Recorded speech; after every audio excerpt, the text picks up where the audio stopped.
I can't believe I'm going to say something positive about a Kurt Vonnegut novel. Cat's Cradle is the first apocalyptic story I had ever read. Perhaps it is Kurt Vonnegut's most literary work as well. Certainly it is his most literary by this point in his career, pulling references from Faust, the Bible, and Moby Dick, among others.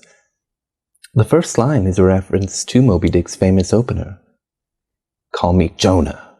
This also works to remind us of another tale of a whale involving Jonah. His real name is John, and he makes it clear that he'd still be Jonah no matter what his true name is.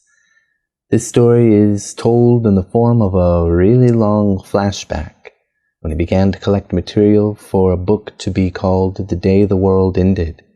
It was meant to be a Christian book about the atomic bomb dropped on Hiroshima, Japan. However, at this point, Jonah, is a Bokononism, or however you say that. Jonah travels to Ilium, New York, which we've heard of before in Cat's Cradle, and it is the hometown of Felix Hoenikker, a co-creator of the atomic bomb. He's there so he can interview his 3 children, Newt, Frank, and Angela. Jonah informs us as a Bokononism that he believes they are part of his karas, a Bokononism word for a group of people brought together to do God's work, though it's work they can never be fully aware of. While he's in Ilium, New York, he learns about Ice 9, an alternative structure of water that is solid at room temperature and crystallizes all water it comes in contact with. This is believed to be the focal point of Jonah's karas, known as a Wampeter. The portrayal of Hoenikker is quite grim. He has difficulties with human relationships and seems interested in nothing more than his research. When testing the bomb in Alamogordo, one scientist told him that science has now known sin, to which Felix responded, "What is sin?" Later, Jonah heads to San Lorenzo, which is a poor country that no one seems to care about, as each time it's been taken over, someone else has taken it with no one seeming to mind. Because whoever the colonizers are say, "Oh, well, yeah, this land is worthless, so you can have it," as if that's ever really happened. It's at San Lorenzo he learns about Bokononism, which is an irreverent religious movement formed by the former leader of San Lorenzo in hopes of creating a utopian society. By law, it is forbidden in this way to keep it attractive, and is secretly practiced by everyone on the island, despite the current Christian leader, Papa Manzano, threatening a gruesome punishment by hook. Papa Manzano wants Frank Hoenikker to be the leader, but he's unwilling and just offers the position to Jonah instead.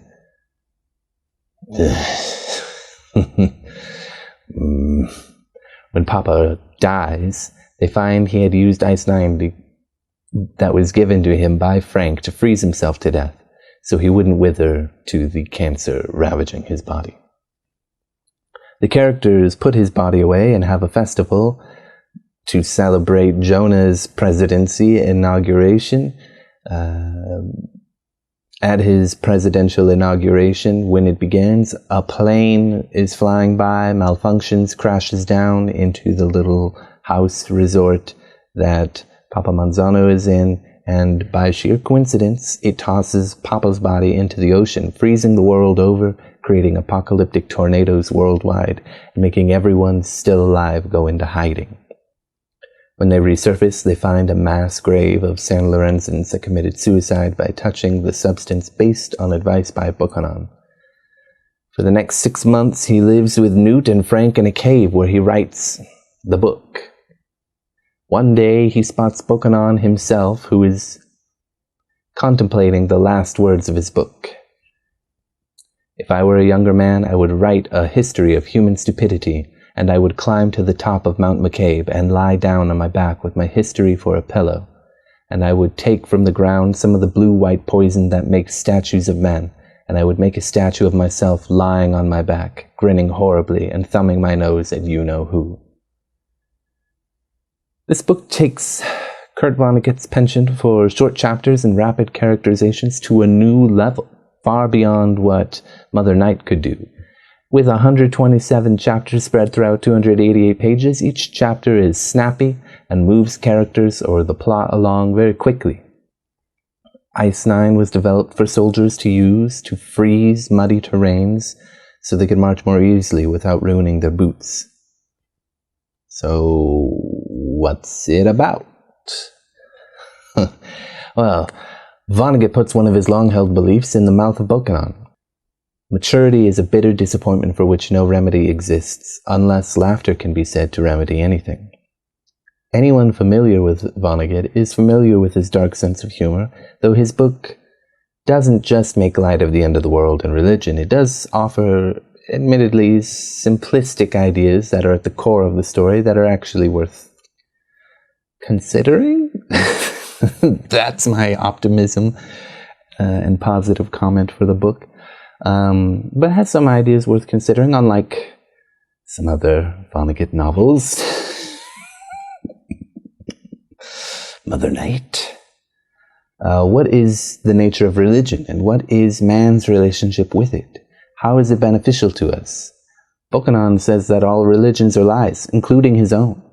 While the San Lorenzans accept this, the religion still offers them much-needed peace of mind. The novel also toys with the idea of fate, inevitable destiny, Zachma Kibo, as it's said in the book. It can't fully be understood. In some way, I think the game that Felix Hoenikker plays when the bomb drops is telling, and is, of course, the title of the book. So I would hope it would have some relevance. Felix shows the cat's cradle to Newt, who is unable to see a cat or a cradle. Later, when discussing getting hold of copies of Bokonon's books, one character says that they aren't printed, that they're made by hand, and Bokonon is always adding new material, so there is no completed copy. Newt says religion. See the cat? See the cradle? I believe with all of these, he's tying ideas of the meaning of life, religion's place in that life, and fate, all into the metaphor of the cat's cradle.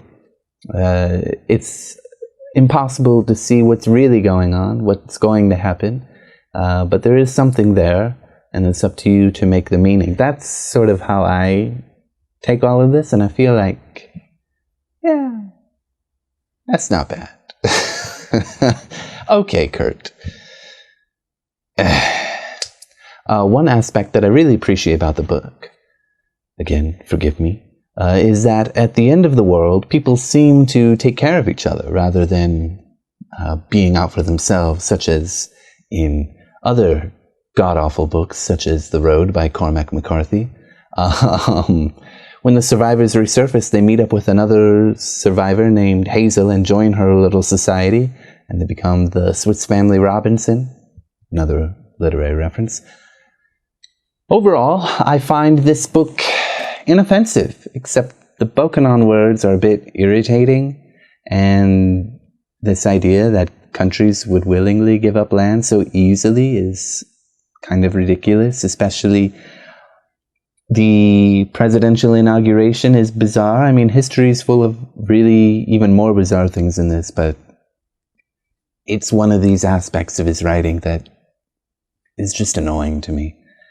I do think this book, if it was more serious, if it wouldn't have been trying to be humorous, and it was focused on Felix Hoenikker and Ice 9, and cut the adventure to San Lorenzo out completely, that would make it so much better.